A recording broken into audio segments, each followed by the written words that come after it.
पीर घुम्मन शाह के नाम में लफ्ज़ घुम्मन की वजह तस्मीया कुछ इस तरह से थी कि शाह जी हर माह के एक मखसूस तारीख को न्याज का एहतमाम करता था। असर और मगरिब के दरमियान पुलाव की एक देग पकाई जाती थी।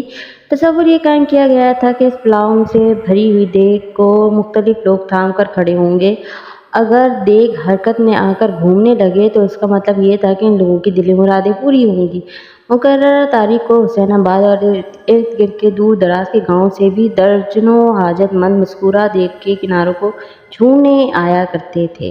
बात की तहकीक से ये राज मेरे इल्म में आ गया था, जब लोग देग के किनारों को थाम कर खड़े होते थे तो देग हरकत में कैसे आ जाती थी। आपसे ये राज पहले शेयर कर रहा हूँ ताकि आपको घुम्मन शाह जैसे चक्करबाजों के फरेब से महफूज रह सके। घुम्मन शाह ने यही उसूल अपनाया हुआ था, या यूँ समझ लीजिए कि इसका हुक्म यही था कि एक वक्त में कम अज़ कम 4 अफराद एक किनारों को